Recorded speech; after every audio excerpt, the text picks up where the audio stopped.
예수님께서 계속해서 말씀하고 계시는 그 바리새인들과 서기관들을 향한 심판의 말씀을 이제 보고 있습니다. 오늘은 이제 그 7번째 심판에 대한 그 말씀입니다.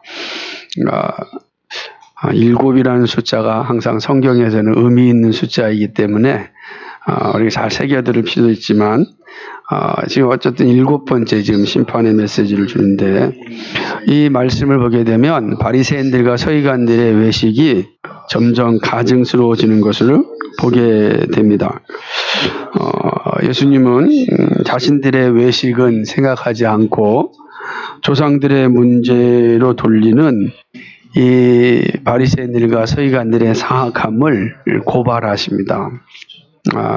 우리가 항상 그러한 자신의 것을 숨기고 남의 것을 잘 드러내고자 하는 그런 본성들이 우리에게 잘 있거든요.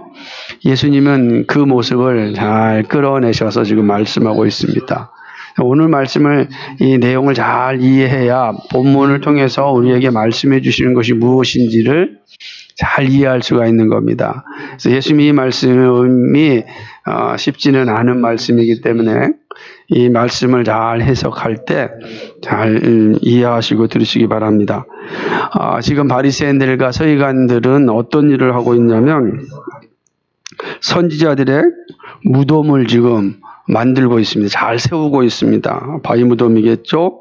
그리고 의인들의 비석을 멋지게 장식을 합니다. 그러니까 무덤을, 이게 선지자들의 무덤입니다. 그리고 거기에 선지자들이 누군지, 의인들이 누군지를 기록하는 비석을 딱 만듭니다. 실제로 그 예루살렘 주변에 가면은 정말 무덤들이 엄청나게 많거든요. 거기에 보게 되면은 그 무덤이 아주 오래된 무덤, 유명한 사람들의 무덤, 선지자들의 무덤은 아주 멋지게 돼 있습니다. 그러니까 그렇게 이제 무덤을 멋지게 만들어 놓고 그 무덤을 이제 기념하는 것이죠. 그 무덤에 갇힌 자가 누구인지를 기억하는 것을 이제 보게 되는 것입니다. 그런데 이 사람들이 뭐라고 이야기했냐면, 선지자들의 무덤을 만들고 그거를 장식하면서 이렇게 이야기하는 겁니다. 내가 만약에 우리 조상들이 살던 시대에 살았다고 한다면 내가 이 선지자들과 의인들을 죽이지 않았을 것이다. 이렇게 이야기하는 겁니다. 이 말은 무슨 말입니까? 나는 우리 조상들과는 다르다라고 하는 것을 지금 이야기하는 거고, 우리 조상들이 지은 죄는 나와 관계없다. 우리 조상들의 죄다. 이렇게 이제 죄를 전가시키는 그런 이제 모습을 가지고 있는 거죠. 우리 종종 그러잖아요. 내가 한 것도 아닌데 이렇게 다른 사람에게 넘기는 것 아니겠습니까? 지금 이들이 그렇게 하고 있는 것입니다. 그런데 예수님께서 그런 바리새인과 서기관들을 향하여서 뭐라고 말하느냐면은, 너희가 지금 그렇게 말하는 걸 보니까 너희가 스스로 선지자들을 죽인 자들의 후손임을 증거하고 있구나, 이렇게 이야기하는 겁니다. 그러니까 나는 내 조상과는 아무 관계가 없다라고 하지만 실제로는 그 말 속에는 뭐냐면, 나는 선지자들과 의인들을 죽인 조상들의 후손입니다. 다시 말하면 뭐죠?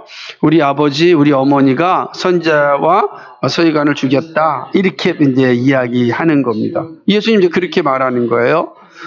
너희가 스스로 그렇게 좀 증거하고 있구나라고 이야기하는 것입니다.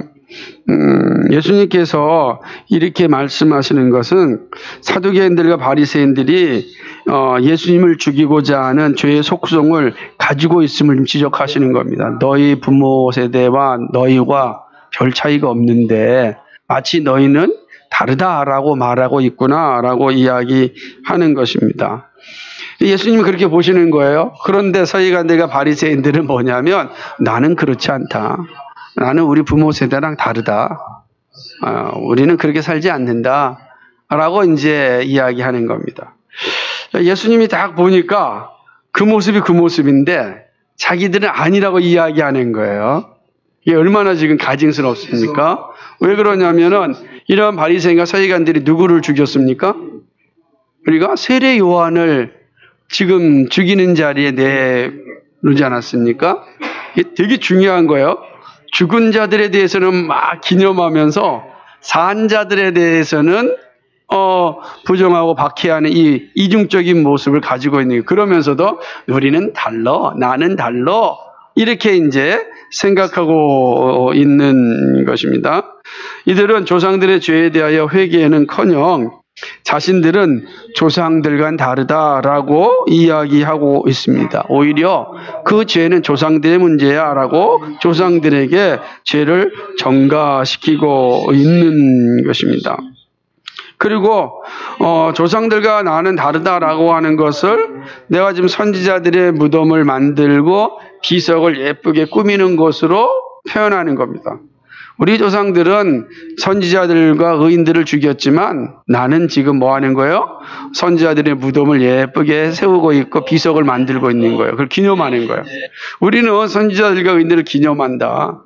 다르다. 그러므로 선지자들 죽인 죄는 누구가 한 것이다? 선조들에게 가는 것이고 우리는 다른 모습, 우리는 전혀 그들이 범한 죄와는 아무 관계가 없다. 이렇게 말씀하는 겁니다. 근데 예수님은요, 이들의 중심을 잘 보고 있었습니다.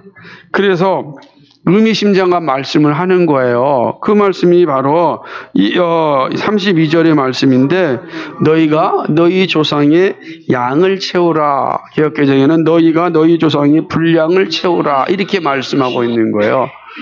갑자기 이 말이 무슨 의미입니까? 무슨 분량을 채우라 라고 하는 걸까? 이 말의 의미는 이겁니다. 너희 조상들이 한 일을 너희가 완수하라 라는 거예요. 그럼 이 조상들이 한 일이 뭐였어요? 선지자를 죽이는 일이었죠. 의인들을 죽이는 일이었다고요. 그 일을 이제 너희가 마저 채우라. 너희 선조들이 그 일을 선지자들을 죽이는 일을 시작하였다고 한다면 이제 너희가 그 일을 마무리해라 라고 하는 겁니다. 왜 이렇게 말씀하셨을까요? 이미 이 바리새인과 서기관들은 뭐예요? 겉으로는 나는 우리 조상들과는 달라라고 하지만 이미 속으로는 예수님을 죽이고자 하는 이런 계획을 다 가지고 있는 거예요. 실제로 이제 우리 다음 장에서 보게 되면은 이들은 예수님을 죽이려고 온갖 계획을 다 짜고 있는 겁니다. 그러니까 죽은 선지자들을 아주 기념하면서 지금 예수님을 향하여서는 죽이고자 하는 마음이 가득한 거죠. 그리고 예수님이 말씀하는 겁니다. 네가 원래 하던 일을 마무리해라. 이렇게 이야기하시는 것입니다. 예수님은 이렇게 행하는 이들을 향하여서 아주 심한 욕을 하시죠. 뭡니까? 그게 바로 33절입니다. 뱀들아, 이 독사의 새끼들아. 이렇게 얘기하는 거예요. 제가 강조를 하면 이제 아주 어감이 그냥 읽으면 이 어감을 보면 느끼죠. 이 뱀들아, 이 독사의 새끼들아. 그러면서 뭐라고 말씀하십니까? 너희가 어떻게 지옥의 판결을 피하겠느냐 이렇게 말씀하시는 것입니다. 사실은 이 말씀은 누가 한 말이었냐면은 마태복음 3장 7절에서 세례 요한이 바리새인들과 서기관들을 향하여서 이 독사의 자식들이라고 선언하지 않았습니까? 그리고 예수님도 마태복음 12장 34절에서는 바리새인들을 향하여서 독사의 자식들이다 이렇게 말씀하셨어요. 예수님이 세례 요한이 했던 말, 그리고 자신이 했던 말을 다시 한번 지금 말씀하는 겁니다. 이 뱀들아, 독사의 새끼들아 라고 이야기하시는 것이죠. 그러면서 비록 너희가 선지자의 무덤을 세우고 비석을 아름답게 만든다고 심판을 피하지 못할 것이다. 이렇게 말씀하는 거예요.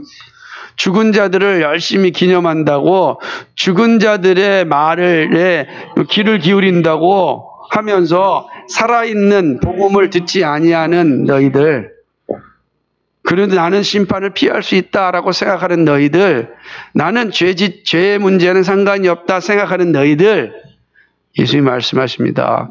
심판을 피할 수 없을 것이다. 여러분, 이거 되게 의미심장한 겁니다. 우리가 아주 이미 이 땅에서 살아계시지 않은 분들의 책들을 읽으면서 그렇지, 아리스토텔레스, 플라톤, 뭐 이런 얘기해요. 그런데 정작 오늘 여러분과 눈을 마주치면서 진리의 복음을 전하는 이 복음에 대해서는 가볍게 생각하고 있는 거에 대한 거예요. 똑같다는 거예요. 그렇게 책망하시는 겁니다.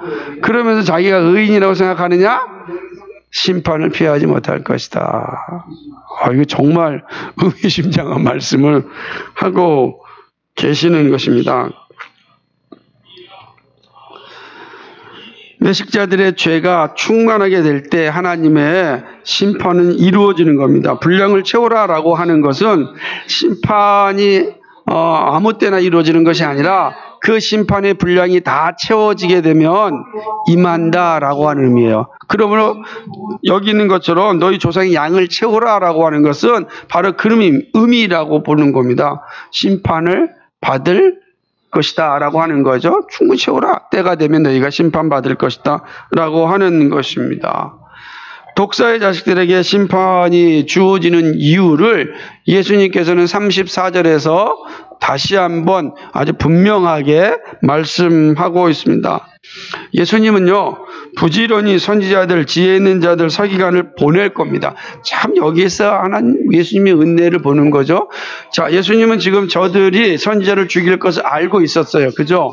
그런데 불구하고 예수님께서는 은혜의 방편을 계속 보내고 있는 것입니다. 이들은 예수님의 제자들과 사도들을 의미합니다. 성경에 보게 되면 부지런히 선지자들, 지혜 있는 자들, 서기관들을 보낸다 그랬어요. 근데 예수님은 제자들을 향하여서 천국의 서기관들이라 이렇게 표현하였거든요. 그러니까 이 말씀은 사실은 제자들과 사도들을 이제 의미하는 그런 말씀이라고 할 수 있습니다. 그런데 이들을 보내신 이유가 뭡니까? 그들에게 복음을 전하시기 위함입니다. 그들로 하여금 심판의 자리에서 떠날 수 있는 기회를 주시기 위함입니다. 그런데 이들이 어떻게 됐습니까?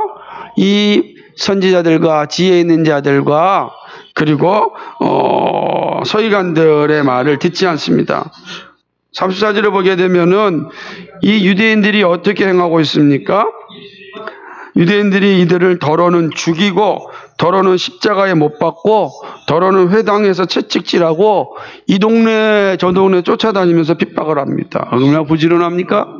이 동네 저 동네 쫓아다니면서 핍박을 하죠. 우리가 그거 보게 되면 사도 바울이 복음을 전할 때 어떻게 됩니까? 고린도에서 뭡니까? 베레아 데살로니가에서 베레아까지 쫓아와 가지고서 고소하고 이렇게 핍박하지 않습니까? 그 모습을 보여주는 거예요. 이 동네 저 동네 쫓아다니면서 복음 전하는 제자들과 사도들을 핍박한 것이다 라고 이야기하는 것입니다. 복음을 듣지 않고 조롱하면서 자신들의 조상들이 한 일을 반복할 것입니다. 더군다나 회당은 어떤 곳입니까? 말씀을 듣는 곳 아닙니까? 근데 회당에서 어떤 일을 합니까? 채찍질이 납니다. 폭력이 이루어지는 거죠.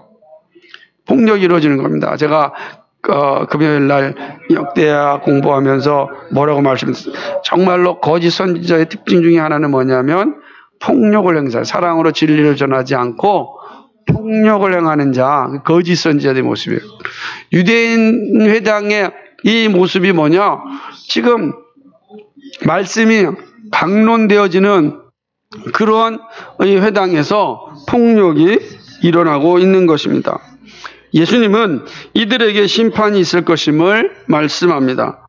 더구나 구약 전체에서 행하였던 조상들의 죄가 너희들에게 돌아갈 것이라고 말씀하는 거예요. 35절에 보니까 이렇게 이야기하는 거죠. 이 의미가 참 중요했습니다. 그러므로 의인 아벨의 피로부터 성전과 제단 사이에서 너희가 죽인 바라가의 아들 사가라의 피까지 땅에서 흘리는 의로운 피가 다 너희에게로 돌아갈 것이다. 이렇게 말씀하는 것입니다.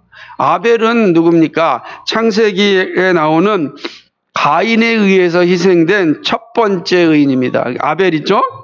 그리고 사가라는 역대하 24장 20절, 21절에 나오는 제사장 스가랴를 이해하는 거죠. 그러니까 역대하 24장 21절에 보게 되면 이 사가랴는 이 제단에서 죽게 됩니다. 그렇죠? 그러니까 제단 사이에서 죽는 이 끔찍한 일이 일어난 거죠. 비록 이스가랴의 아버지가 여호야다로 나오지만 이는 바라기아의 또 다른 이름이라고 볼 수 있습니다. 또 어떤 이는 여호야다가 아버지가 아니고 할아버지고 그의 아버지는 바가라나 이렇게 이야기하기도 하는 겁니다. 그래서 여기서 말씀하는 것은 제사장 스가랴지 우리가 알고 있는 선지자 스가랴는 아니에요. 왠 선지서에 보게 되면 스가랴도 인데 선지자도 돌에 맞아서 이제 순교를 당하니까 그런데 이 스가랴가 아니고 역대기에 나와 있는 이 여호야다 아들 이 스가랴가 예수님이 말씀하셨던 성전과 제단 사이에서 죽은 자들이다라고 하는 거예요. 자, 그렇게 보는 이유가 뭐냐면 우리가 보는 성경은 창세기로 되어 있고 구약의 마지막이 뭐예요? 말라기잖아요. 그런데 히브리어 성경은 처음이 창세기고 맨 마지막 성경이 역대하입니다. 그러니까 예수님께서 말씀하신 것은 무엇이죠? 구약 전체에서 나타난 의인의 죽음을 말씀하는 거예요. 그러니까 창세기의 아벨의 죽음, 그 다음에 역대하 마지막에 나타난 이 사가랴의 죽음을 이야기하면서 구약 성경 전체에 나타났던 의인들의 죽음, 선지자들의 죽음이 너희에게로 돌아갈 것이다. 이렇게 말씀하시는 것입니다. 이들의 피가 바리새인과 서기관들에 돌아갈 것이라고 지금 말씀하시는 것이죠. 예수님은 그것이 사실이면 36절에서 다시 한번 강조하는 겁니다. 내가 진실로 너에게 이르노니 이것이 다 이 세대에게 돌아가리라 이렇게 말씀하는 겁니다. 앞으로 한참 뒤에 다른 세대가 돌아가리라 아니고 예수님께서 이 세대에 돌아가리라 이렇게 말씀하셨습니다. 이 말씀은 여기서 이 세대라고 하는 것은 예루살렘 멸망 이전까지의 세대를 이야기하는 겁니다. 다시 말하면 예수님께서 십자가에 죽으실 때가 AD 한 30년경이라고 생각한다면 그리고 예루살렘 성전이 돌 위에 돌 하나도 없이 전부 다 파괴된 시점이 AD 70년이거든요. 로마의 디도 장군에 의해서 완전히 무너진 시점이. 그러니까 바리새인들과 서기관들은 성전에서 율법을 가르치는 자들이었는데 성전이 없어져 버려요. 그들의 존재 가치가 사라지는 거죠. 하나님의 심판이 임하는 거 아니겠습니까? 그러므로 AD 70년에 예루살렘 성전이 전부 다 파괴되는 그 시점을 말씀하는 거, 이 세대에 돌아가리라 라고 말씀하는 것입니다. 그리고 지금까지 예루살렘 성전은 존재하지 않지 않습니까? 없습니다. 여러분 이제 혹시라도 나중에 예루살렘을 가게 되면은 그 예루살렘에는 황금 돔 이렇게 성전에서 그건 예루살렘 중앙에 있는데 그거는 이슬람 성전이에요.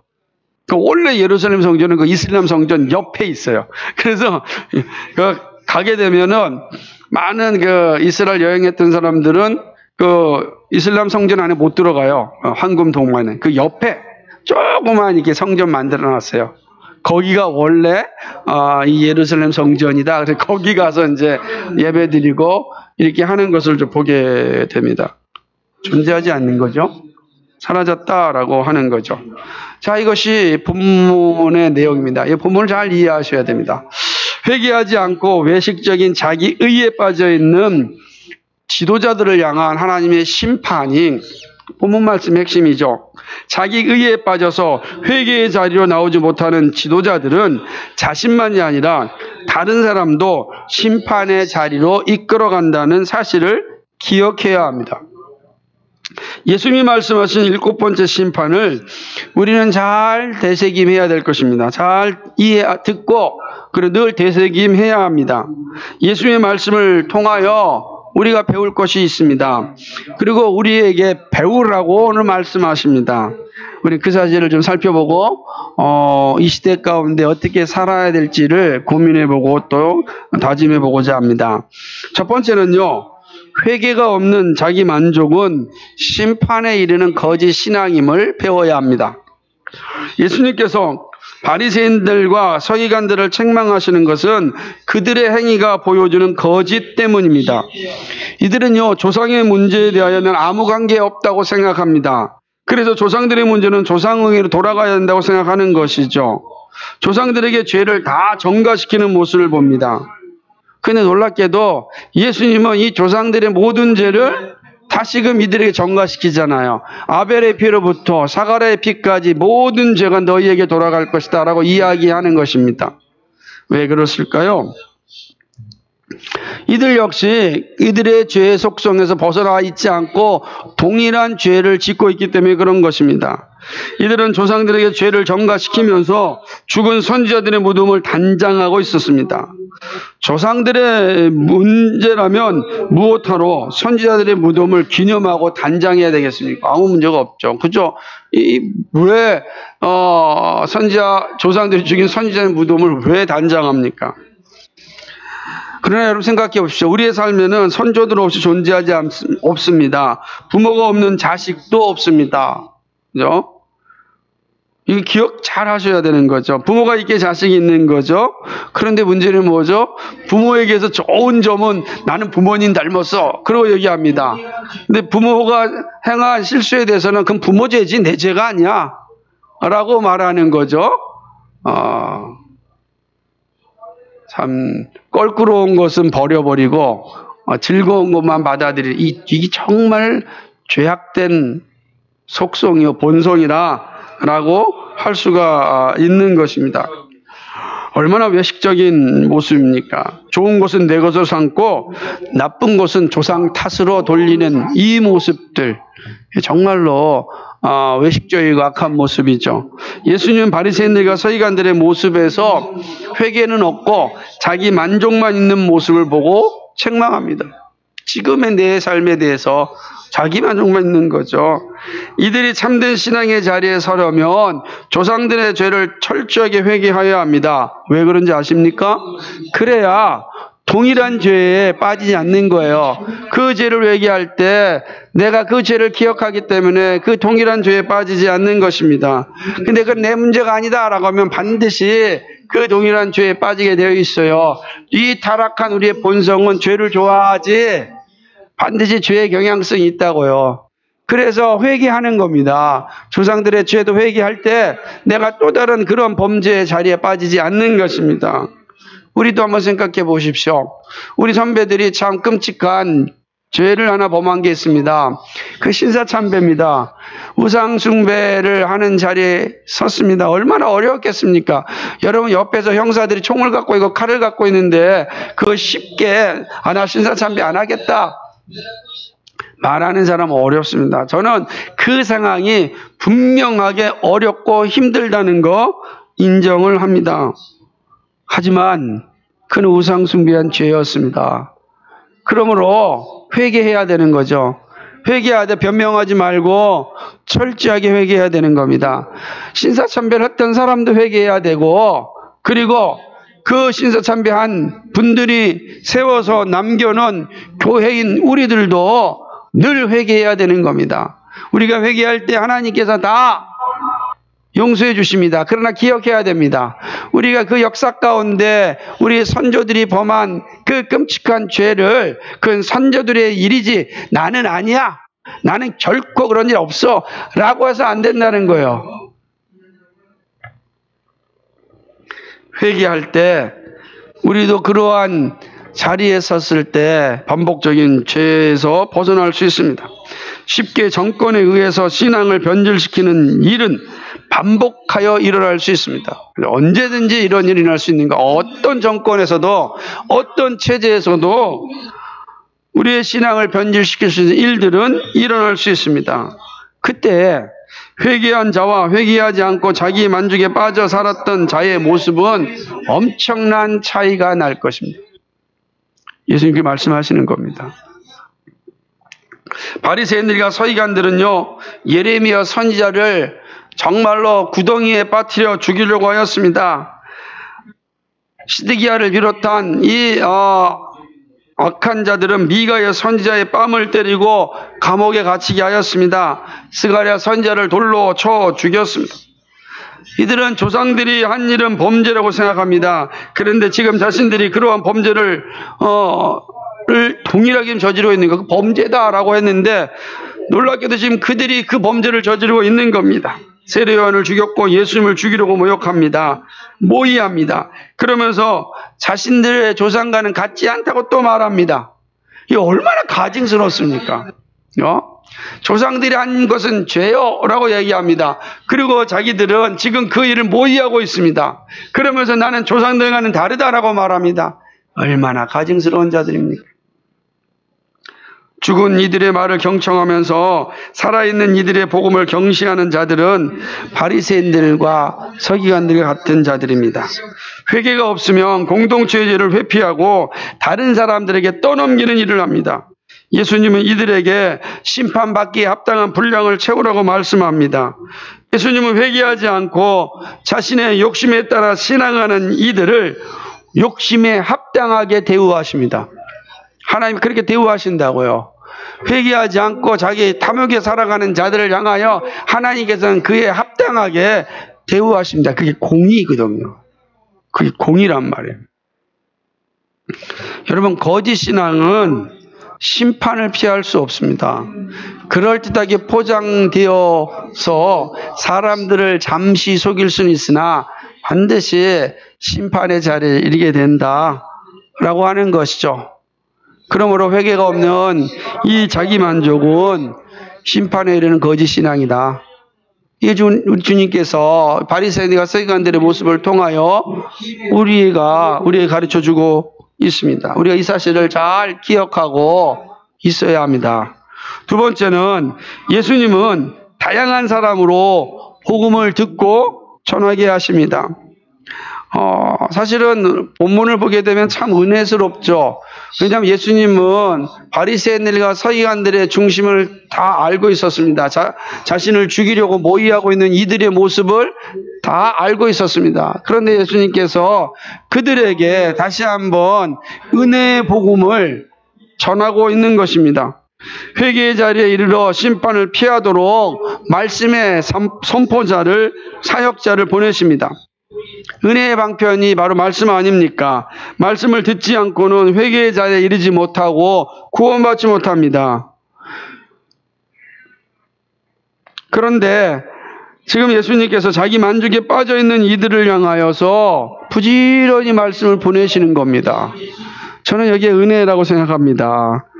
어떻게 이럴 수가 있을까요? 이게 사랑이죠. 하나님의 사랑인 겁니다. 심판의 자리에 이르지 않도록 부지런히 말씀을 보냅니다. 이렇게 부지런히 말씀을 보내는 것은 우리 하나님의 일관된 성품입니다. 구약 성경을 보게 되면 하나님께서는 끊임없이 선지자들을 보냈습니다. 그러면서 이렇게 말씀하셨습니다. 대표적으로 예레미야 7장 13절 말씀에 보면 여호와의 말씀이니라.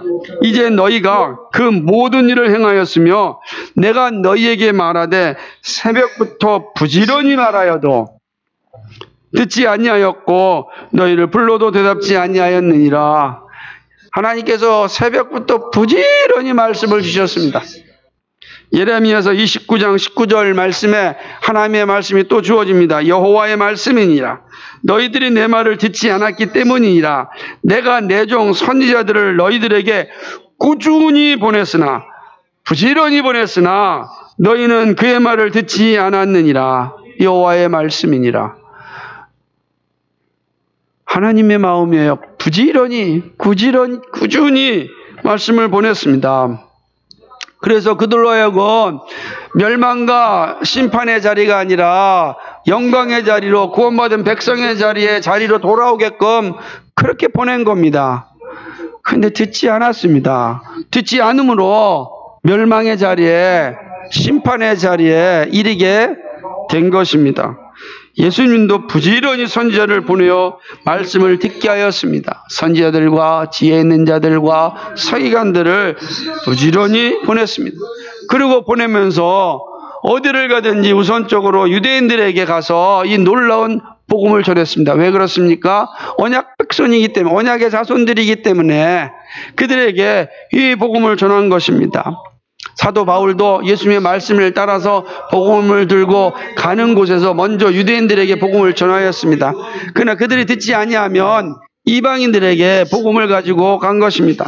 사도행전 13장 46절 말씀에 보면 바울과 바나바가 담대히 말하여 가로되 하나님의 말씀을 마땅히 먼저 너희에게 전할 것이로되 너희가 버리고 영생 어둠에 합당치 않은 자로 자처하기로 스스로 결정하기로 우리가 이방인에게로 향하노라. 그들에게 말씀을 전하였으나 스스로 듣기를 거부하였으므로 그들에겐 심판이 임하고 복음을 들은 이방인들이 구원에 이르게 되는 것입니다. 이게 하나님의 일하심입니다. 그렇죠? 예수님은 지속적으로 다양한 사람을 통하여 복음을 듣게 하고 전하게 하십니다. 이를 통하여 구원에 이르게 합니다. 말씀 전함이 은혜의 방편이다. 바로 이런 의미인 것입니다. 우리가 구원의 은혜를 누리는 것은 복음 전도자를 통하여 말씀을 받았기 때문입니다. 그 말씀이 우리를 구원에 이르게 한 것입니다. 지금 우리가 구원에 이른 것은 바로 말씀 선포자를 통하여 복음 증거자를 통하여 복음을 들었기 때문에 우리 안에 성령이 임하셨고 우리가 구원받는 자리로 이 자리에 서게 된 것입니다. 바울은 로마서에 보내는 편지에서 이 사실을 분명하게 우리에게 증거하고 있습니다. 로마서 10장 13절로부터 15절 말씀입니다. 한번 찾아보시겠어요? 신약성경 로마서 10장 13절로부터 15절입니다.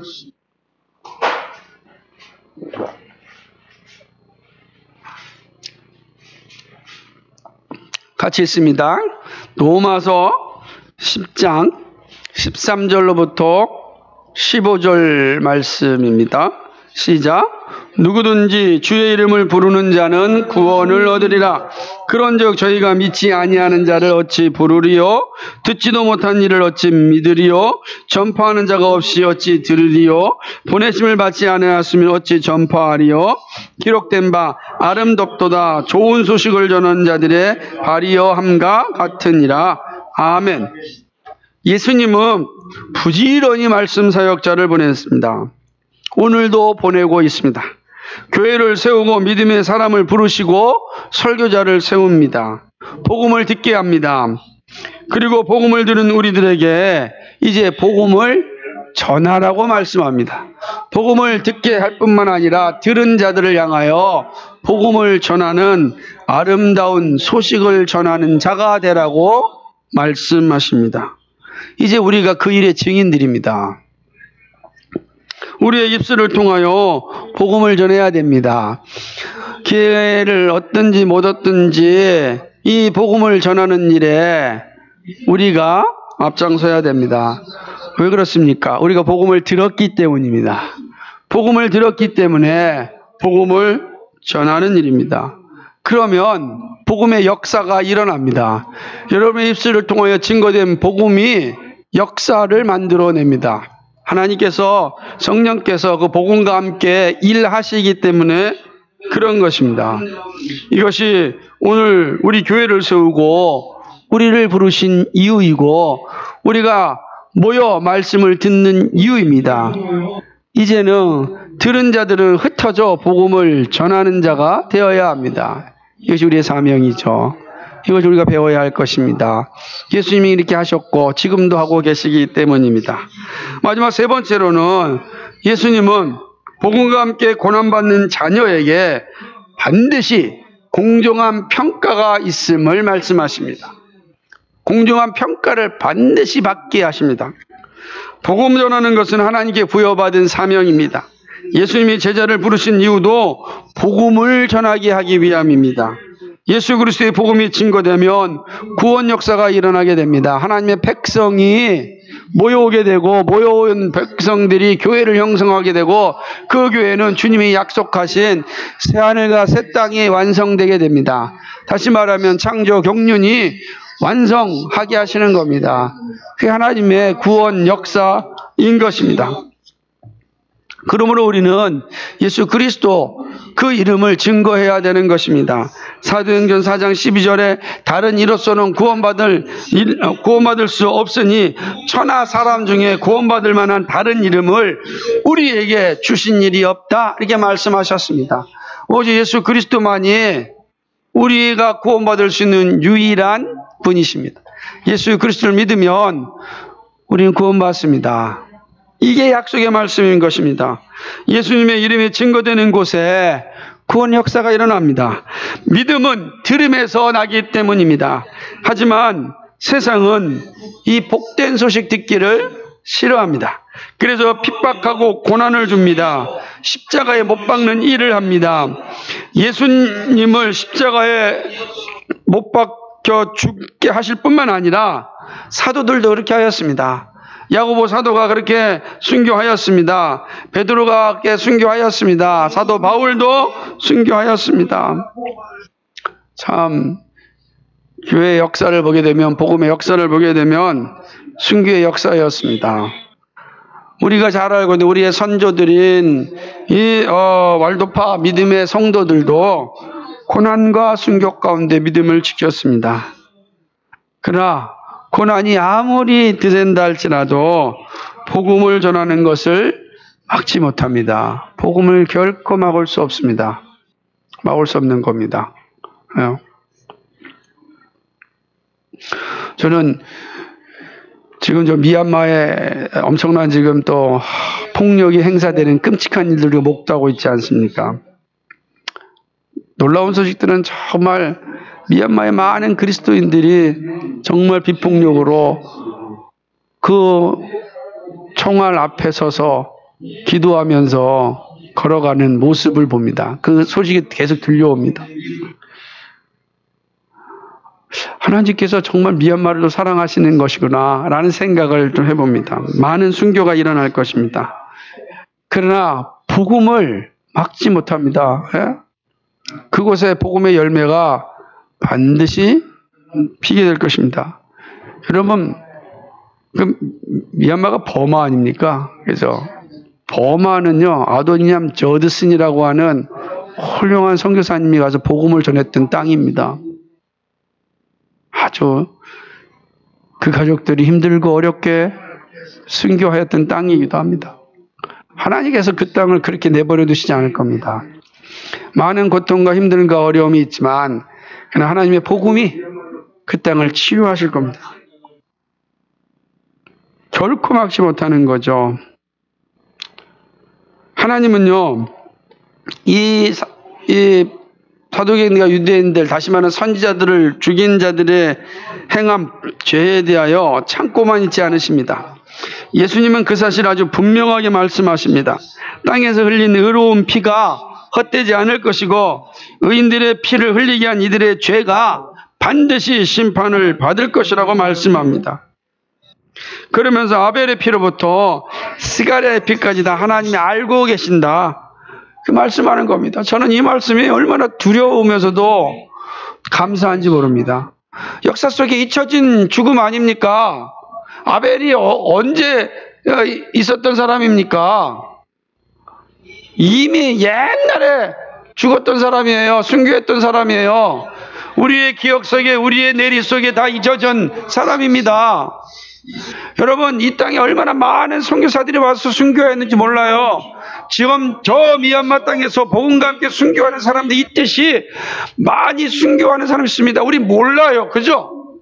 우리 그들이 누군지 모른다고요. 그런데 오늘 예수님이 아벨의 피로부터 사가랴의 피까지 다 기억하시고 있습니다. 여러분, 우리가 의롭게 사는 게 이 땅에서 힘들고 어려울 수 있지만 하나님이 아신다고요. 얼마나 이게 감사하고 또 힘이 되고 도전이 되는지 모릅니다. 1차적으로 AD 70년에 이들에게 끔찍한 심판이 임하였습니다. 예루살렘이 처참하게 파괴되는 일이 일어났습니다. 그러나 그것으로 끝나지 않습니다. 장차 있을 심판도 피하여 갈 수가 없는 것입니다. 이 땅에서 흘린 의인들의 고난은 하나님께서 반드시 갚아주십니다. 그리고 합당한 평가를 해주십니다. 그러므로 사도들은 복음과 함께 고난받는 것을 부끄러워하지 않았습니다. 담대하게 복음을 위하여 고난받기를 감당했습니다. 이 땅에서 부귀 영화를 누리는 것은 복음 지도자들이 할 일이 아닙니다. 복음을 위하여 살아야 되는 일이지, 권력을 누리고 유지하고 살려는 그것은 심판받기에 합당한 일입니다. 그래서 정말로 두렵고 떨린 말씀을 예수님께서는 지금 당시의 지도자들인 사도계인들과 서기관들을 향하여서 매우 무섭게 선언하고 있습니다. 우리가 흘리고 있는 복음에 합당한 삶을 하나님이 다 기억하십니다. 우리를 박해하고 조롱하는 이들의 행위도 하나님은 다 기억하십니다. 이 땅에서는 힘 있는 자가 웃는 것 같지만 얼마 되지 않아 슬피 울며 이를 가는 자리에 이르게 됩니다. 그러나 믿음으로 살면 잘했다 칭찬받을 것이고 주님께서 존귀하게 여겨주실 것입니다. 이 땅에서도 존귀함을 받게 되겠지만 반드시 영원한 심판대 앞에서 완벽한 평가를 받게 될 것입니다. 우리 주님이 주시는 공정한 평가가 있을 겁니다. 지금 우리나라는 사법개혁 때문에 아주 그냥 혼란스럽지 않습니까? 이유가 무엇이겠습니까? 하나잖아요. 공정한 평가가 있었느냐라는 것에 대한 의심 때문에 이런 난리가 일어나고 있지 않습니까? 이 땅에서는 그 누구가 어떠한 정책을 만들고 법을 만든다 할지라도 타락한 본성이 회심되지 않는 한 어렵습니다. 그러나 하나님께서는 공정하게 평가해 주시며 판결하실 것입니다. 그때 비로소 우리의 눈에 모든 슬픔의 눈물이 다 씻겨질 것이고 참된 안식을 누리게 될 것입니다. 그러므로 주님이 주시는 공정한 평가가 있음을 기억하면서 불의한 땅에서 끝까지 의로운 삶을 살고자 분투하기를 간절히 소망합니다. 말씀을 맺습니다. 영적인 지도자들의 자세가 매우 중요합니다. 목사와 직분자들이 우선합니다. 복음 앞에 정직하게 살지 않고 외식적으로 살다가는 자신도 죽고 다른 지체들도 죽게 만듭니다. 교회는 다 성도들이고 직분자와 그리고 성도들만 존재합니다. 그러므로 직분자들에게 하나님은 정말로 그 직분에 합당한 삶을 살 것을 말씀하는 것입니다. 어떤 삶입니까? 정말로 예수 그리스도의 복음에 합당한 삶을 살라라고 이야기하는 것입니다. 바리새인들과 서기관들처럼 외식에 빠지지 말고 정말 복음에 합당하게 살라라고 이야기합니다. 먼저 예수님을 믿었다는 것은 정말로 큰 축복입니다. 왜냐하면 아직도 예수님을 알지 못하는 사람들이 여전히 많습니다. 그런데 우리가 먼저 신앙을 가진 것은 복 중의 복이에요. 부모로부터 신앙을 물려받은다고 한다면 이거는 복 중에 복이라고요. 얼마나 큰 복입니까? 이루 말할 수 없는 축복을 우리가 받은 것입니다. 여러분도 다 이 복을 가지고 있으리라 믿습니다. 그런데 기억할 것은 참된 복, 참된 신앙은 자기 만족이 아니라는 사실입니다. 반드시 복음에 합당한 고백이고 죄에 대한 회개입니다. 예수님께서 나를 사랑하사 죽어야 하는 나를 살려주셨습니다. 죽으셔서 죽어야 하는 나를 살려주신 거야. 예수님이 죽지 않았다고 한다면 내가 살아날 수 없었습니다. 근데 나의 죄가 죽음에 이르게 하는데 예수님께서 나의 죄를 다 담당하시고 죽으셔서 나를 다시 살게 하셨습니다. 이렇게 얻은 생명의 보증이 바로 성령님 아니십니까? 성령님 우리 안에 계심으로 우리가 구원받았음을 증거하고 있습니다. 근데 이 영원한 생명은 성령이 우리가 안에 오시는 길은 다른 길이 아니라 오직 복음을 듣고 고백할 때 주어집니다. 이 일은 여러 방면으로 우리에게 옵니다. 목사의 설교를 통하여 가족과 친구의 말씀 전도를 통하여 옵니다. 예수님은요 부지런히 말씀을 보내십니다. 그래서 부지런히 누군가 입술을 통해서 구원받게 하는 거죠. 근데 그 중에 우리가 부지런히 보냄받은 사람 중에 하나라는 거예요. 부지런히 복음을 전한 것에 받아들였고 이제 우리가 그 부지런히 보냄받는 자가 되었습니다. 예수님께서 우리를 부지런히 보내시는 거예요. 여러분 우리가 모여서 흩어질 때 얼마나 다양한 곳으로 흩어집니까? 놀랍지 않습니까? 왜 흩어지죠? 이 놀라운 복음을 살고 전하게 하라고 하는 것입니다. 여러분이 있는 삶의 현장이 바로 복음을 증거하는 현장입니다. 여러분의 삶으로 전하십시오. 물을 때 전하십시오. 그죠? 우리는 말씀을 듣기도 하고 전하기도 합니다. 그래서 성경은 우리를 향하여서 그리스도의 편지라 그러는 거예요.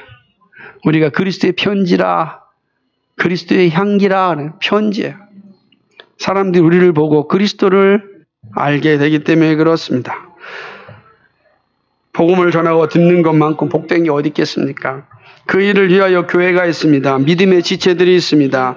함께 말씀하며 산다는 것처럼 얼마나 큰 축복인지 모릅니다. 저는 함께 산다는 게 그죠? 얼마나 큰 축복인지 모릅니다. 여러분, 이 일을 끝까지 잘 감당하길 바랍니다. 하나님께서 우리의 행한 모든 것들을 다 기록하십니다. 그리고 기억하십니다.